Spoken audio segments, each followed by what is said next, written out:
You're listening to Behind the Lines, a podcast presented by In Play Live and powered by Pinnacle, the #1 sportsbook where winners play and never get limited.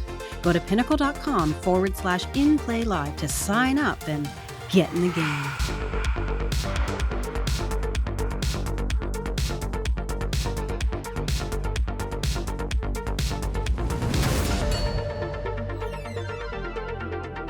Hello and welcome to another episode of Behind the Lines, a podcast purifying the sports betting industry and powered by Pinnacle. Remember to like, download, subscribe, drop us a comment. We want to hear from you. If you got a betting story to share, let us know. I'm your host, Shane Mercer. We've got Andrew Pace, as always, the founder of In Play Live, a community of like-minded sports bettors dedicated to long-term success.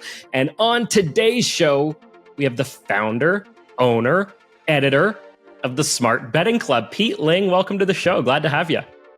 Yeah, thanks for having me on, guys. I've listened to a few episodes lately, and you've had some illustrious guests, so happy to come on. And now you join that club of illustrious guests. So thanks so much. No, pleasure, absolute pleasure. Okay, so I want to start off, it's always great to sort of get to know somebody early on in a conversation like this to get a sense of where they come from in terms of betting. I'm going to guess that based on the accent, your focus is on Premier League soccer. Am I right? Am I right about that? What did you first start betting on? Well, yeah, that's my main team, my main sport. So Sunday evenings, I'm texting my friends and they're all watching American football, NFL, and I'm completely zoned out. But yeah, I started betting. Yeah, exactly. I hit that sweet spot. So I think when the internet betting boom was really taking off, I was at an age where, I was taking a few risks. I was, happy to get involved and interested in it. In betting, I've always had a love of numbers. So that just, factored in quite nicely to sync up with betting. And I had a long-standing interest in that. Statistics and math. I took my GCSE and A-level math in England early because I had an aptitude for it. So always enjoyed all of that. So just natural that just the timing and the syncing of everything, it had an interest in betting. And then, I started the Smart Betting Club almost 20 years ago now. I'm trying to think back when we started. It was such a long time ago. And it's evolved since then. But that and my own personal betting has come on a long way. And yeah, it's just a passion. It's when you do something that you enjoy, it doesn't feel like a job, and it doesn't feel like that. Let's get into the why of why you started the Smart Betting Club. Were you a winning sports bettor before you started it? And why did you think that you needed to create this? I was doing okay. It was back 20 years ago. The markets are ever so different than what they are now, and I was betting a lot on horse racing, UK horse racing, which again has significantly changed. But back then I lived in England. Now I live in Canada, and so me and my initial business partner that I started the Smart Betting Club up with, we're doing some betting together because we went to school together, so we bonded over many of the things that I enjoyed, like maths and statistics and numbers. So we did the betting, and then I remember we got a newsletter. He got a newsletter through the post, which is one of these betting. It's like a betting review newsletter, and it was kind of highlighting services. And there's a few of them. We were like, these aren't any good. We followed a few of these. We know I wouldn't say they're scams, but they were just not particularly good. And this review newsletter was highlighting bad products. Effectively, it wasn't actually being a genuine source for intelligence or information that would help you as a bettor. So we figured that we'll do it in a different way. And we knew there were some products that we were using that had an edge. And it just started from there. So the first issue that we put out was just, Microsoft Word. It was super basic, but we had the fundamentals of what, we wanted to put out there. And just from then, it's just snowballed as an independent resource to help people who bet. Okay. So I guess we didn't really make that very clear right off the top, but the Smart Betting Club, the purpose of it is to identify bad services from good services, positive EV tipsters versus those who lose long-term, right? Exactly. Yeah. That's a simple way of saying it. Yeah. We'll help you if you enjoy betting, if you've got an interest in it, then we can help you with our reviews, our recommendations, we don't just do surface level analysis. We go in quite deep, and we provide you not just reviews of services these days, but anything that goes alongside it, whether it be psychology, whether it be bookmakers. We've just done some stuff on offshores.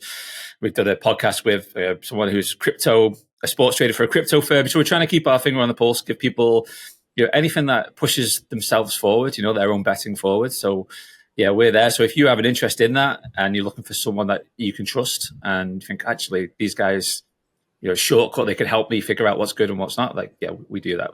We do so much less on bad services these days, just because there's such little upside to it. You find a scam and you're like, they're a scam. What can you do from there, right? But when you find a good service, you can really, you can follow them for years to come. You can make some money betting them. So that's generally our focus.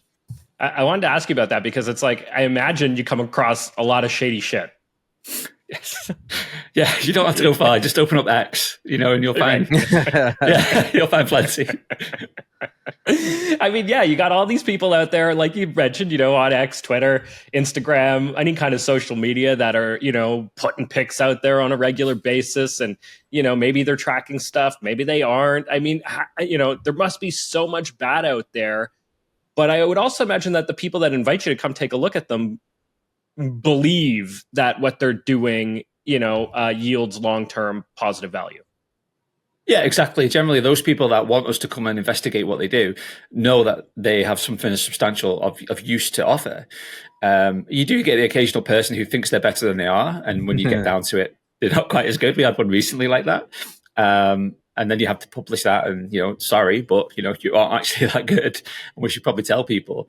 But yeah, normally like there is that element of they want in that, because we've worked with a lot of people, a lot of websites who are very good. And we have that symbiotic relationship where, we say to our members, hey, go and check out this site. They're really good. We've reviewed them favorably. And then they go and tell their members, hey, Smart Betting Club have done a deep dive on us and they've put some really useful analysis together. Go check it out. So it all works quite nicely.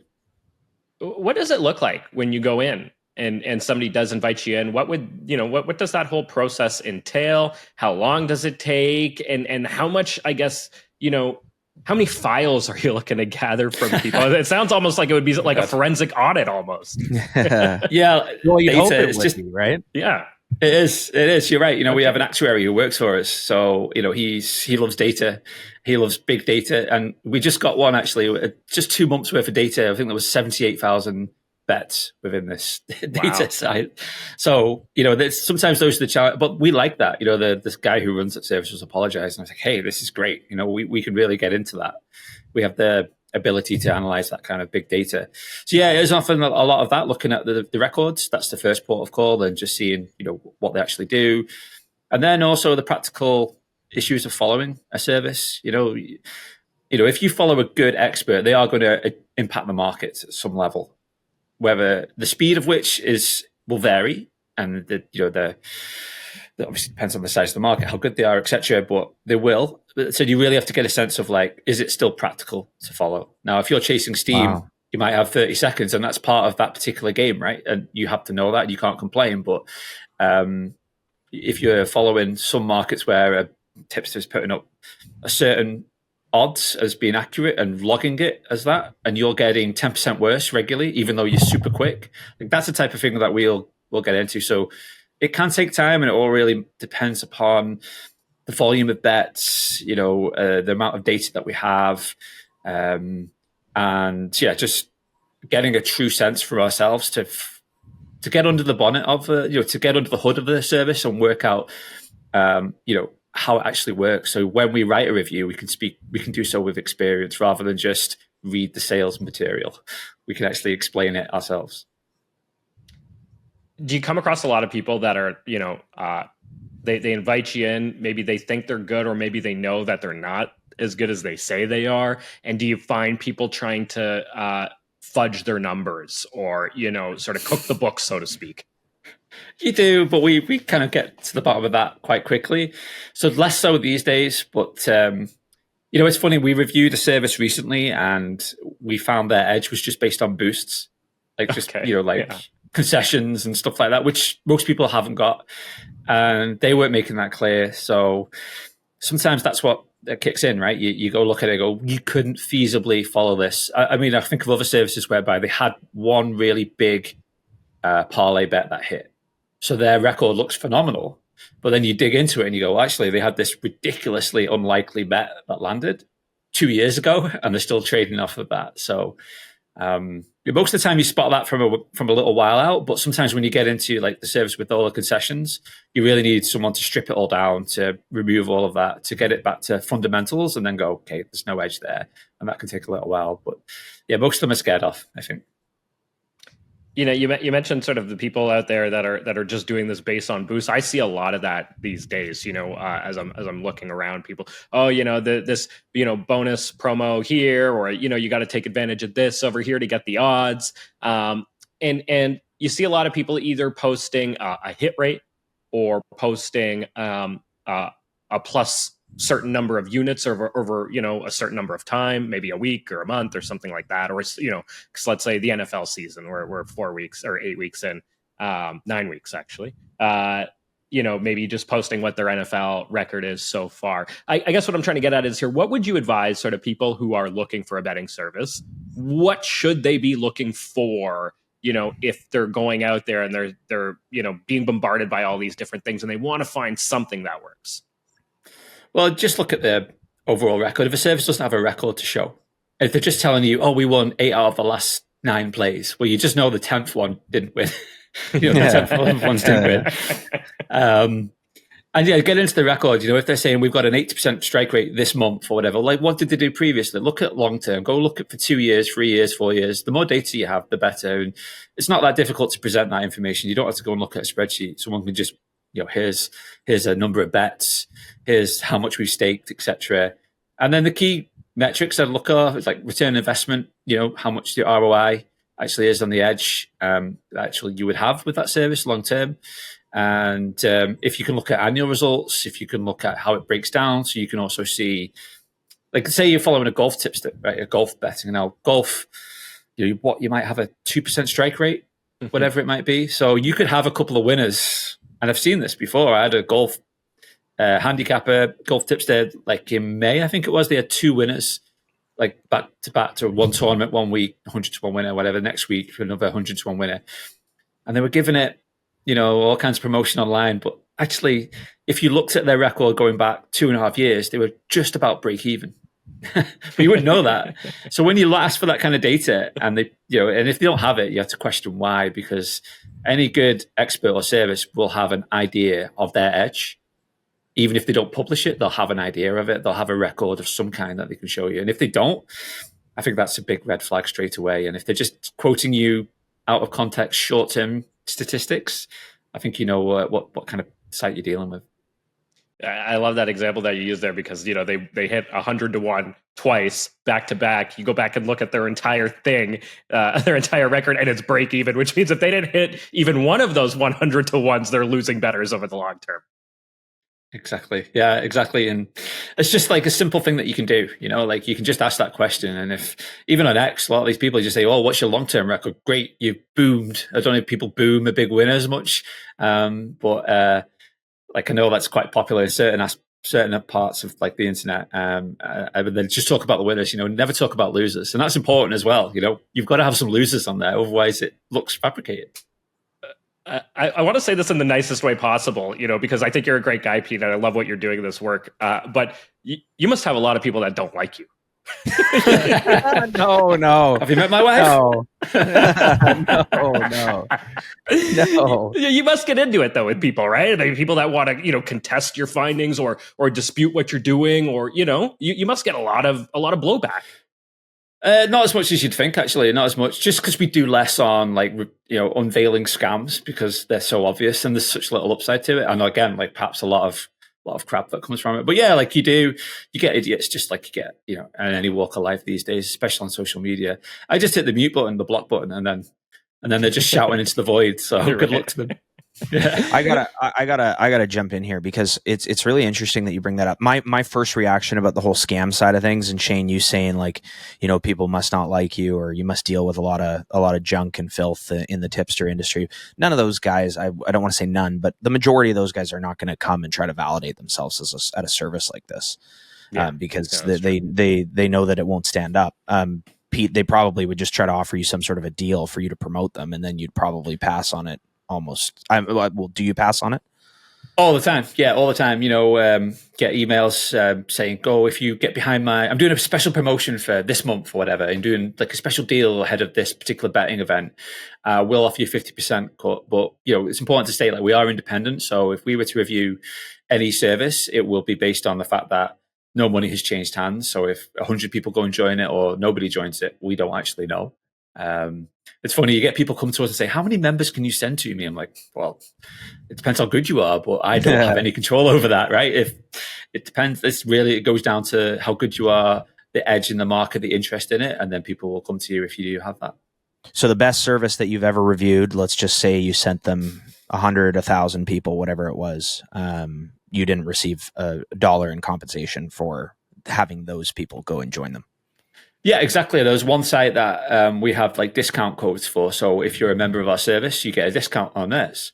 And I think I had somebody email for the 200th person asked for that discount code recently, and I sent it to them. Yeah, so I just messaged the service, say, "Hey, we sent 200 people your way. How's it going?" And they were pleased, and obviously they've got our members, but there's been no money that's changed hands. It's just that's the only way I know that we've had that, because to make sure that those people were members of my service, they had to email me and ask for a code, and then go to that third-party service and use it. So, right. So I was getting to a point here. I want to talk about one of the things that I was exposed to before I started In Play Live, and it was the Showtime documentary called Showtime documentary called Action.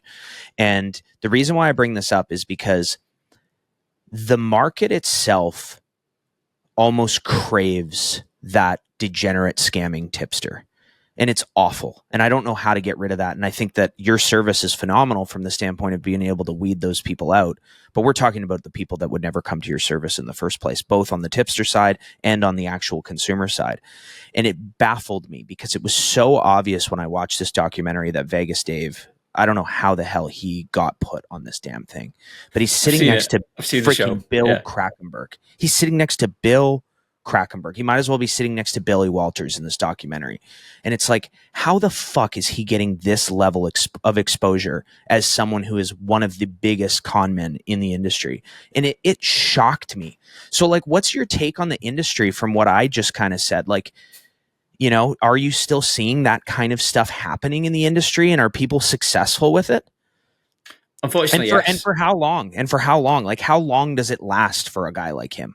Well, I mean, as long as he can regenerate and build upon his publicity. Unfortunately, I've seen that documentary series, and I think they did a great job in amplifying his profile, so more people will fall for his scams and his methods in the future. And some of these guys are very good on, whether it be, I've seen it on Instagram, TikTok, some of these other platforms. And I've seen that, more recently, and there's some complete degenerates down to outright con men who are taking advantage of it. So I think it's part of the human psyche. It's part of what people crave. The fact that most people don't have a clue about probability. We're recording this a day before the US election.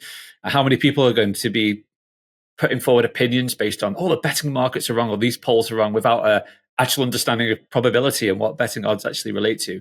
And that goes across, most of the adult population. They just don't understand the fundamentals behind probability and on odds. And there's this, idea that it's easy to win at betting when it patently isn't. And even if you are a winner, you come across so many of a roadblocks. So unfortunately, I just feel like, we're never going to eradicate that, but maybe sites like ours can just chip away at it and help a few people, a small percentage of those who are willing to listen to sites like ours. Right. Yeah. Well said. I want to ask about, because when you started the Smart Betting Club, did you start it in the UK, right? Yes. Yeah. Yeah. And then you sort of brought it over here to this side of the pond. And, we've talked about this sort of, quite a bit on this podcast in the past with other guests, but sort of the UK being a much more developed betting market, shall we say, than the North American betting market. How would you describe the difference between UK bettors and North American bettors? I'll leave it there. How would you describe the difference? I think one of the main differences that struck me is how much more people are willing to bet in North America. they'll put a lot more money down on bets than they will do in general. An average stake will be higher. Okay. People will pay a lot more for betting advice. If they'll pay a lot. They'll pay, I don't know what, hundreds of dollars for maybe just a few plays. And Vegas Dave charges eye-watering sums, but even without him as the outlier, like you find people will pay a lot of money. And I think as well, it's because the size of some of the markets they're betting into is so vast. Like the main 4 American sports, they're really large liquid markets, whereas some of the UK ones are perhaps not quite as. You'd be betting on, would be Premier League football, it would be League 2 football, which is quite a smaller market that you can manipulate quite quickly, and bookmakers are wary of. So I think that's part of it as well. So yeah, I think as well, like I say, it's a more mature market in the UK, so there's a lot more issues these days, like betting restrictions. We've even got affordability limits these days kicking in. And so can you elaborate on that? So affordability limits. Yeah. Okay, so the issue in the UK, and I imagine I can only foresee it coming to North America the way that the market is.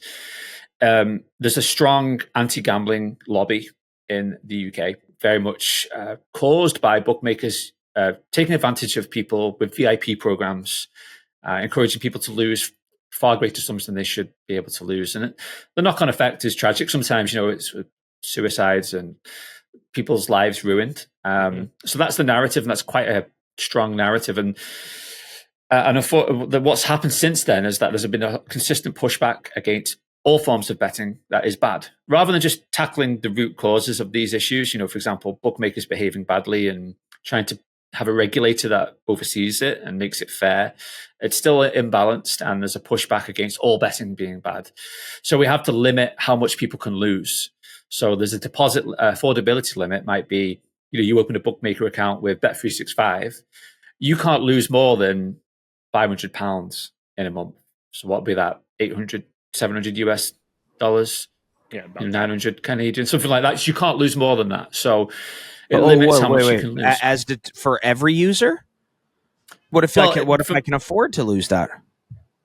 Well, that's the very difficult proposition, because you have people of extraordinary wealth who don't maybe have a general income or structured way that they're a 9-to-5 job whereby they can afford to lose more. So what you have to do is you'd have to provide a series of documentation to go, I can afford to bet to lose this. I earn $200,000 a year, so I can afford to lose more than £500 a month because of my income. Or I own assets to this degree, I can afford to lose it. Or I'm a grown man, I can decide what I like to bet and how much I wish to lose. But then you deal with bookmakers who are very risk averse because they're so fearful of large fines and the negative publicity that comes in. So they often will always take a very safety first approach. So you've got, I work with a syndicate at the moment, and a lot of what this syndicate group is doing at the moment is moving outside of the UK for this. This is one of the key reasons, is that, when they're using people to move money for them, they just can't get it down in the UK due to things like affordability limits. So Shane, we've had this discussion on stream, but I don't know that we've had it on the podcast, but there's going to continue to be, in my opinion, a real movement to some of these crypto books and these offshore books, and more gray market stuff, because it doesn't matter if you're a degenerate gambler that shouldn't be losing money, or that shouldn't be losing as much as they are, or a winning player. You have to look for outlets that you can obviously get money down on. And sounds like it's making it increasingly difficult. Does this protect a losing player, in your opinion? Well, no, it doesn't, because they go to the black market. And what you see is that the black market is directly targeting people who are problem gamblers. So, for example, there's a gambling, it's called GamStop. You can register with GamStop, and you can't sign up and join a bookmaker. If you're on that list, a bookmaker cross-reference and says, no, we can't accept your custom. So what, black market bookmakers do is they SEO target people who are GamStop, searching for GamStop, who have, GamStop links or whatever, and directly target them.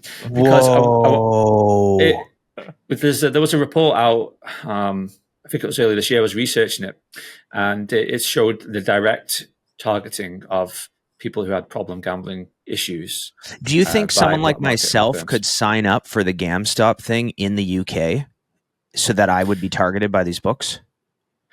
Quite naturally, it could be the case. That's right. It makes sense from a business point of view. Yeah, exactly. He's like, bring it on. When you're on these books. Yeah. When you're on them, like, you're off all of them, right? So if you sign up, you're out of all. Every licensed firm has to abide by the rules, right? So there's people trying to take advantage of that, and so black market operators don't care about your people with a gambling issue. And you might say, the cynic might say, licensed bookmakers want those people to go offshore because it's not their problem anymore, and they're not going to come to them, and helps create a better atmosphere for them to work with people who can afford to lose or can handle the it. cause and effect of certain things is just mind-boggling. Like, I think about that and I'm just like, gosh, the different outcomes that can occur from something that seems so simple or so positive. Giving gamblers an outlet to stop betting, and then this is the result. Now, obviously, as a winning player, I always look for different outs, and I think to myself, geez, if I'm in the UK and in my name I've cooked every single book that I could have possibly had access to, could I put my name on this list now and open up new avenues of sports books that will give me a longer leash, thinking that I'm a really optimal customer for them that's going to lose more than I can afford? Well, I mean, you don't have to do that. You just go on the search for black market bookmakers, which is what they do. So, I got you. Yeah. Okay. So it's not like it's just like SEO. What's got advertising targeting people of course, who are searching for that. But yes, I mean, it's easy enough, and a lot of people are moving to the black market. It's a knock-on effect, not just people with a gambling disorder, just general punters, like going to offshore, going to these places in Curacao, and obviously there are some good offshore reputable firms, but there are quite a few that aren't. So, especially the casino ones, right? So, right. It's interesting though, Shane, because I think about sometimes in North America and the landscape and everything that we've talked about. They said this from day one in 2018. They're like, why aren't they looking across the pond for a little bit more guidance? And I'm sure they did, and I'm sure they do. But at the same time, sometimes, Pace, you say that, but then I go and I watch the Massachusetts Gaming Commission, for example, right? And that whole conversation on limiting. And guess what? They didn't even know that sharp books exist. Yeah. They didn't they didn't realize that there's another model out there beyond the soft book model. And so, when I hear that and people saying, all of these experts must be looking over there, but then you see some of those experts and they're like, we don't even know that some of these basic things exist, like an exchange, for example. It becomes like, are they? Are they actually doing any of that stuff? I think in a lot of areas they're not. Right. Unfortunately, too, with what does come with the black market, I refer to it as the gray market because I like to think there's a little white in there sometimes. But what comes with that is obviously the whole wave of sports books that separately of trying to prey on a losing player, they just prey on a player, period. So it doesn't matter if they have a winning player come through the doors or a losing player. They are not going to pay that customer out regardless. And there is so much of that. If you think about how many scams, you get in a week or even a day, phone calls, text messages, whatever it is, a new job opportunity, the headhunting scam. That's the new one. The list is just endless, right? The mail delivery scams, the phone calls from an AI pretending to be someone that like the list just goes on and on and on and on. Well, you can prey on people in this capacity as well, where if you get that deposit into your sports book, it doesn't matter how well you play at that site. You can keep losing, they'll take all your money, and you can win, and they are not going to pay you. So yeah, it's a dangerous arena to dance in, but I've certainly had a few bouts myself, and it's a risk. It's definitely different than operating in the regulated space. So hopefully we reach a point here in North America where we can learn from some of this stuff before it happens to us, which it seems like an impossible thing to even bring up, and find a little bit more of a middle ground that's sustainable for all parties. That would be a dream. I think though the issue often comes with the people who run the regulators or are part of them. Often they don't come with any betting expertise or background. Mm-hmm. We see that. I've seen that in Ontario, living here. iGaming Ontario don't seem to be particularly good at what they do. The UK Gambling Commission in charge of such a big betting market. Like, I've spoken to their chairman, if I had him on my podcast, and I ultimately, I think that operation is not fit for purpose, unfortunately. And then we see, obviously Massachusetts, who are doing a good job in trying to raise awareness, but blatantly don't understand the market or what they're trying to regulate. So you have these people trying to regulate massive bookmakers, huge companies, with Bet365 is such a behemoth of a company who have no idea. And whether it's just incompetence or whether it's something else, I'm not sure. But until you get better people than these regulators, I think you're going to have these problems, unfortunately. Right. Yeah. That's the truth. Yeah, it's actually very similar to the point that our previous guest from last week, Richard Schutz, was on from the American Bettor's Voice, is essentially saying that, FanDuel, DraftKings, Bet365, that, it's those people that are in the states that are writing the laws, that regulators are going to, then enforce. And it's like, it can't work this way. No, exactly. And then you look at Bet365, that's a huge employer in the UK.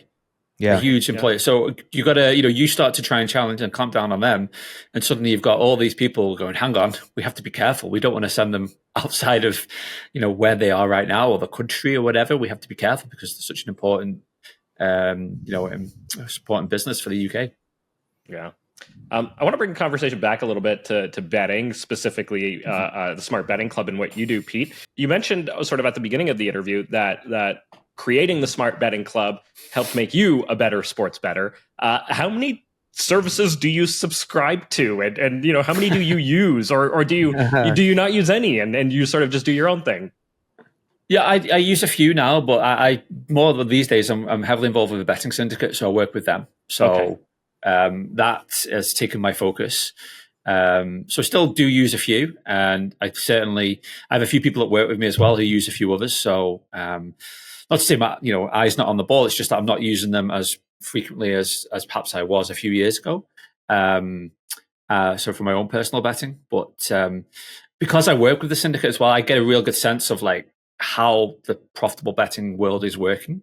And so if somebody's putting up bets which clearly aren't type of things that I would see, or I could talk with other people, I get a much more behind the scenes sense of where the value actually is, and if somebody's actually good at what they do and worth following. So I still follow a few golf guys and a few tennis services as well, and a couple of soccer ones. But other than that, it's the challenge trying to juggle everything at the moment in terms of the betting volume. Right. Can I ask you a question about that, though, separately of you using them? I think the natural progression for a sports bettor is that there's going to be someone that's super sharp that is going to have an impact on their betting journey that brings them to a place that they now become a winning player to some degree. And where things go from there, obviously, are up to that player. Some people move on from betting entirely. They've got some funds, they move it to the markets. Some people, maybe move on to a syndicate. Right, the list is endless. So that makes total sense to me. What you just said. Now, if you're vetting a service, what kind of time frame is necessary? Is it, you mentioned the 78,000 bets. So, being one sort of hard drive being almost handed over to you. Is there a minimum number of bets? Is there a minimum number of amount of time? How much work goes into that side of things to make sure you go, hey, they're vetted? Because we know firsthand at In Play Live, it's not always winning, right? It's not always sunshine and rainbows. And whenever we head into November, I'm always reminded of my darkest month of my betting journey. November 2022 was a real bloodbath for us at In Play Live. So what would that look like? If you were to come into a service that it was a bloodbath? We'd expect that, to be honest. It's quite normal. The longer you bet, the more you bet for, the greater, the deeper the bad losing runs or months are going to be, just because that's the way it is. You're going to hit that really, really unlikely losing period and unlikely winning period, no doubt. But yeah, you just got to expect to see some losing, and we're not concerned about it.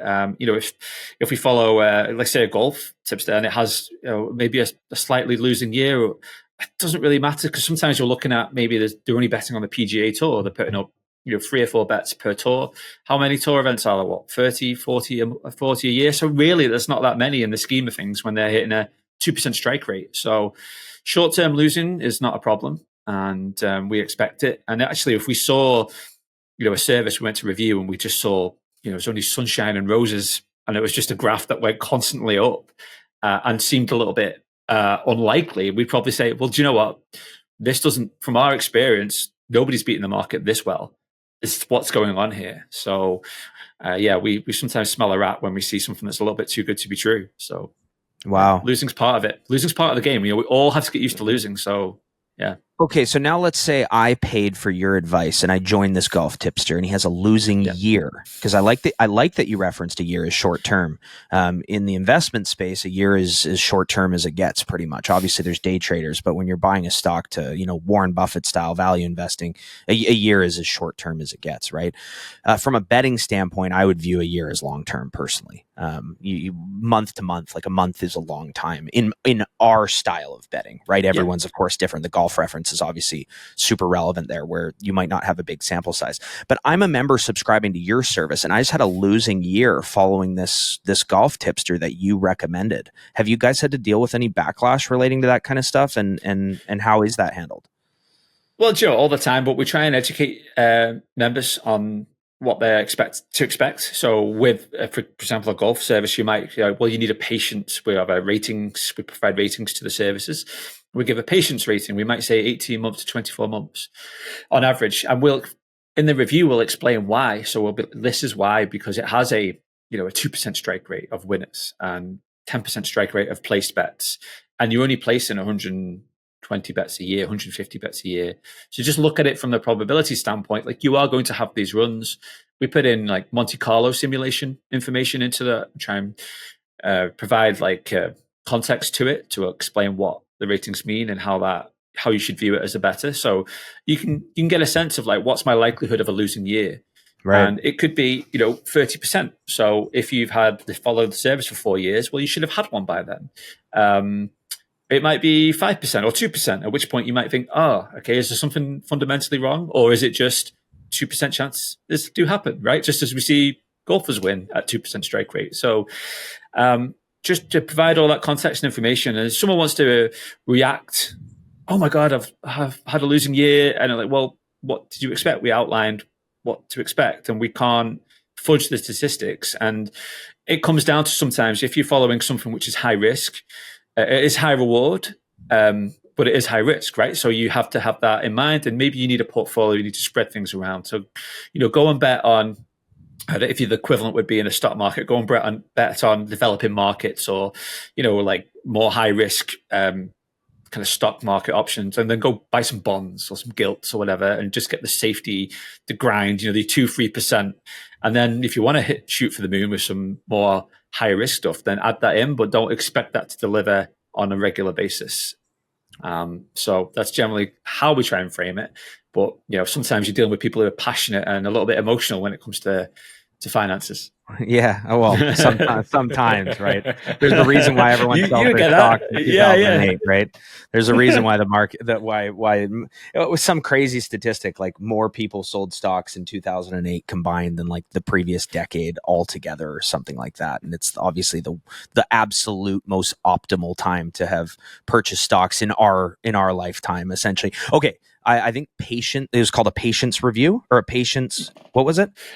It's a patience rating. Yeah. Patience rating might be my favorite metric I've ever heard in my life. I think people need a patience. I might use that with my family, guys. The patience rating with me, it needs to be high, please. Just Okay. So based on everything you just said, is it fair to assume that you have taken 3 to 4 years in vetting some of your services before you've written a review? Yeah, well, we did an NFL service to only put up, I want to say, like 50 bets per season. So I think we've been looking at it for some time. We just published it in September. And yeah, we're just taking time to get to enough data to analyze it properly and to give a proper informed opinion on it, because it takes time to build up that data. Like I say, we can get services that put up 50 bets a year, and I can get services that put up 50 bets in the morning. So everything has to be judged slightly differently. And you just need to get enough information to provide that informed opinion on their edge, but also, you can use closing line, you can use metrics to get an early sense of their edge, but the practical side of it is a little trickier. It takes a little longer to get a sense of how that impacts on the market and how you can actually follow it and how the service operates. Like, how do they handle, you had a bloodbath in November 22. Like, did you go on tilt after that? Did you put up more bets? Did you stake less? Did you stake more? Sometimes you see people react to a bad run and then sometimes it suggests whether they have the the ability to cope with the pressure, which can be quite a lot, so it's understandable. Or sometimes they don't have the faith in their own edge, and they're scrabbling around to try and find something that can help them get out of that mess. So that's why I like to follow for a little longer, because you get more of a sense of the people behind it and how they react to good and bad runs. Right. Yeah. Really well said. Yeah, that's really cool. Well, Pete, everything we do on this podcast is all aimed towards helping a sports bettor at any level. Could be their first bet ever made, someone that's not even at that level yet, but they're interested in doing it, or obviously like a winning player. And it sounds like you've created a hub for exactly that, which is really cool. So big shout out to you, and thanks for doing that. Where can people find you, Pete, if they want to, dive in a little more? It sounds like you have a podcast yourself. Yeah, that's right. Smartbettingclub.com and Smart Betting Club on the podcast. We've done episode 80, just recorded 81 a couple of days ago. That's all free to download. If I can, I'll give a shout out to, because I live in Ontario as well. I'm not sure when this episode might go out, but on the 20th of November, I'm hosting a meetup for people who live in Ontario. Oh, cool. You live here, don't you, Shane? I'm in Ontario. Yeah, I'm just north of Toronto, up in the north end of York region. Okay, great. Well, I was going to mention it after the show, but you can find it too. I'm going to pin it to my social media, my personal social media. So I'm at Pete Ling 1, cool. And I'm going to pin that there. If people want, I've already pinned it actually. If people want to come along to that, it's just like a gathering of people who live in Ontario. I figured I'd put it out here because probably a good number of Toronto and Ontario-based people who might want to come along. But smart man, Pete. I right away had to check the date. It's a Wednesday. This man bets when he books it, not on a Saturday or Sunday during football season. Yeah, could you imagine? Smart and you know what else? Taylor Swift's playing the next night, so we had to organize it around Taylor Swift concerts. Smart, there you go. Smart. Awesome. Yeah, I mean that's really the deal breaker there. Hey, I love it. That's awesome. Well, hopefully I'll take a look at my schedule, Pete, and hopefully I can make it out and meet you in person. That'd be pretty cool. Yeah, that'd be great. Thanks, guys. I appreciate you having me on. Hey, loved having you. All right, guys. Pete Ling, check him out on Twitter where you just mentioned, and the smartbettingclub.com. Thanks again, Pete. All right, time now for the Gridiron Grind. We've got John Wilson with us, the great Gosu, here again to break down another week in college football and, of course, the NFL. But Pace, before we get to that, what a great guest we just had on, Pete Ling. Pete, we might need him to vet your teasers, Pace, because you've been crushing it on the teasers, right? Well, I should note, I said I hope it gets up to plus 7.5 for the Texans, which would have lost.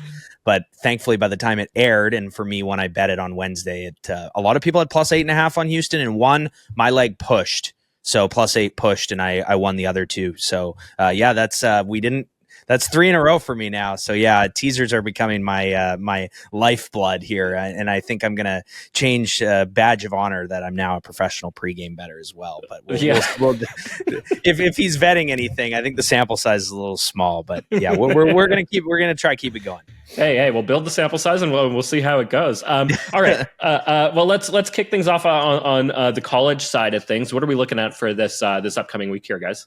Well, I think the rankings are coming out here, John. Anything you're looking forward to or shock you there? I know you're always looking at the future side.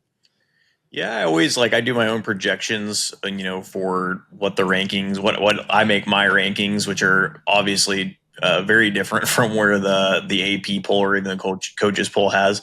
I think what I'm actually really interested in, because it's so early, it's not really deterministic on what's going to happen in the playoff. But I'm looking to see where they have BYU, because I don't even have BYU near my top 10, 12. I have them on the fringe of even being ranked at all in terms of just quality of football team. So I'm actually really interested to see where they put them, knowing that they're undefeated in the Big 12 right now. And you know what's interesting is week in, week out, we see certain teams just continue to get tested. And you don't know where that's going to put them. Whereas, yeah, a team like BYU, you could make an argument that they haven't been. John, so one of the cool things I thought from this last weekend on Saturday, by the way, we had another spectacular Saturday betting college football live, is John knows the path to the playoff, which some people might not think is brilliant, but to me as a non-pregame future guy, as he brings this stuff up in real time, I found that to be hugely valuable. Where you were talking about Colorado, I know you said that the value's not there, but you in real time you saw something there. Do you want to touch on that quick? Yeah, so the Big 12 situation with the tiebreaker is interesting, right? So Colorado only has one loss in the Big 12, and that's to Kansas State. And then BYU is undefeated. And prior to Saturday, Iowa State was undefeated, and Kansas State only had one loss to BYU.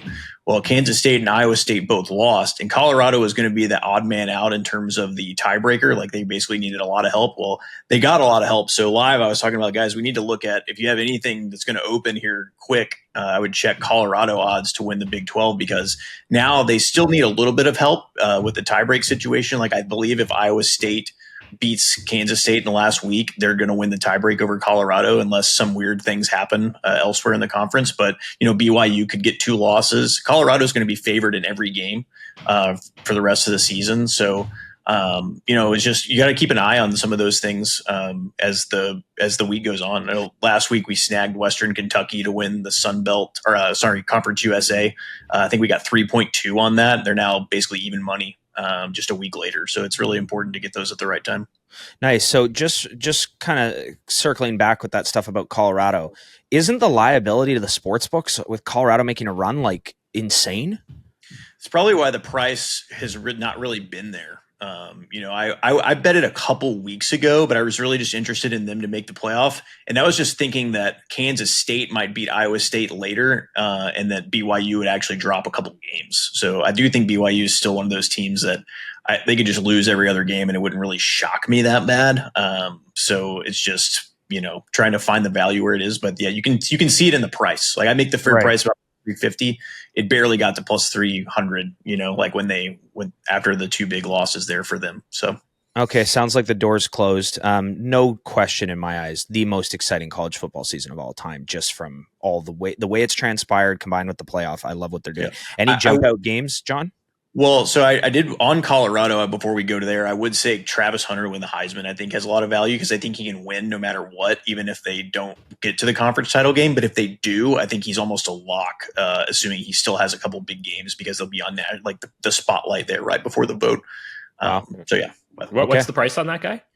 I think I got plus 250 on Sunday night. I'm sure plus 200 is still out there. I still like it. There's just no standout statistical seasons from any quarterbacks, really. Okay. Any games you like this weekend? Obviously, there's some big ones. Some big ones, definitely in the SEC. We have Alabama at LSU in a night game. So I make this about LSU minus 3.5. It's they're a dog right now, so I'm way off on the market on this. I think LSU deserves to be a favorite at home here, so I'm going to try to get them at plus 3.5 if I can. Number's not there yet, but I did already take a little bit on the over in this game at 57.5. 58's a really important number in college football, so there's still a 57.5 out there. I'll try to get that. I think this number is going to go up. Georgia at Ole Miss. I really know Lane Kiffin is going to steal some of my money this weekend. I'm not going to be able to stay away from betting on Ole Miss as a short dog at home there. But I have to do it. I still am higher than them on the market. So it's going to happen, but I can't advise anyone else to put their hard-earned money on. Bit my tongue, Georgia against Texas. I will not bite my tongue this time. Ole Miss will get $0 of mine in that, even in the game, like even live. I can't do it with them. Any other standout games for you this weekend? I think the Kurt Signetti wagon in Indiana keeps rolling. They're minus 14 at home against Michigan. Just wake up and bet Indiana. I don't know why we even do any of these podcasts or analyze anything. It's that simple. So. Hey, I did it this last weekend and really appreciated the fact that I did. Okay, let's jump over to the NFL here, and I'm going to start because people probably are waiting on tooth and nail for these teasers here. And I regret to inform you there will be no teaser this week. And I think that it's a good lesson And the reason why I say it is that's because a real pro right there. the reason why I say it is because there's only one game I like. Now, there's 4 that fit the bill, and I'm not going to say them because I don't want people to bet them.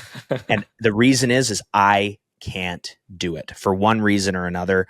There might be a game where the coach is a guy named Doug Peterson that like fits the bill perfectly, and I cannot do it. So the one game that I like to tease this week is the Chargers at home, but I don't have anything to tease them with, so there is no teaser for me this weekend. John, standout games for the NFL this week. Let it rip. Let's start with Thursday Night Football, Bengals Ravens. I mean, this is going to be a fun one. Yeah, Bengals Ravens is a really good one. I can't get there on the number. I think that's too many points for a Bengals team against a bad Baltimore defense. But I'm just going to kind of wait and get some more information. Okay, sounds good. Now, we record this before Monday Night Football, but I think this one is big. Niners, Bucks, and Christian McCaffrey might be back. We don't have the information yet. He just got pulled off IR before we started recording. Yeah, it's looking likely exciting. Was the last thing I saw that McCaffrey would be likely to play that game. John? Yeah, I mean, I think it really depends on what we see from Tampa tonight. You know, they're really down some playmakers, and if they look lifeless in Kansas City, I think this number is really going to balloon. But I actually still like the Niners in like a teaser spot in this game if McCaffrey or Mason are going, like if they're full steam ahead. Okay, I'm going to skip through some trash here and bring us to the next exciting matchup of the morning. The Steelers Commandos plus 2.5 on the road. Yeah.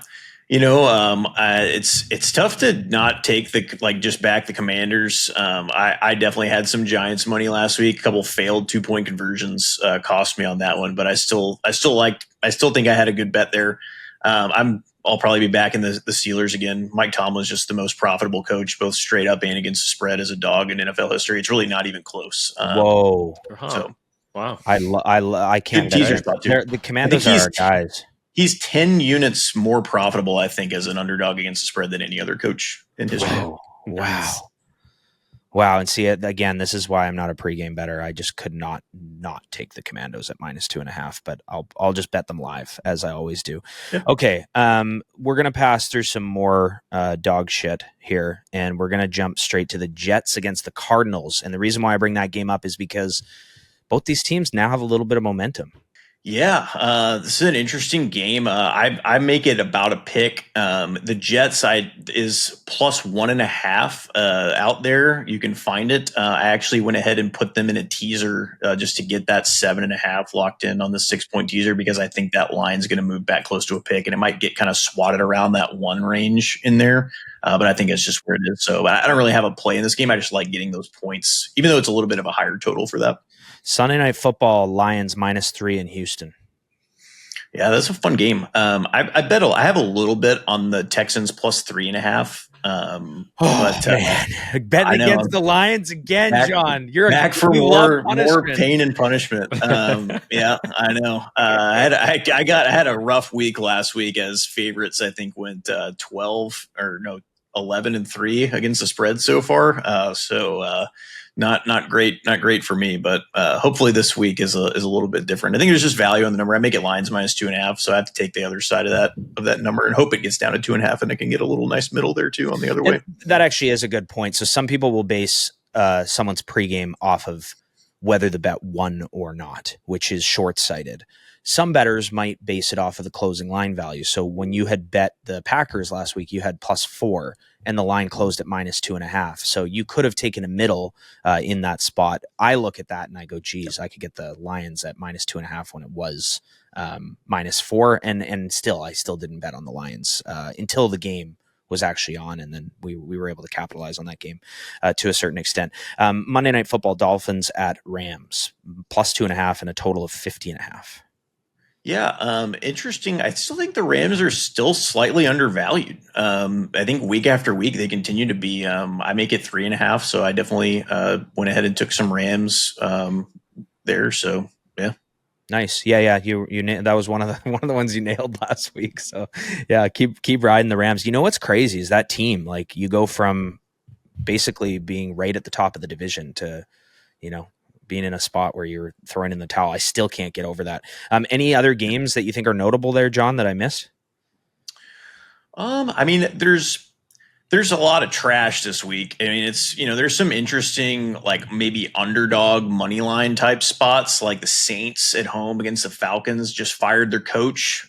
You fire your coach. It just seems to work out that you play better the next week. It's a trend. I think that number, I have Falcons -3.5. I think that I'm on that number, but I think maybe that gets up to 4.5. I'd like that number there, but I definitely like them as like a money line play.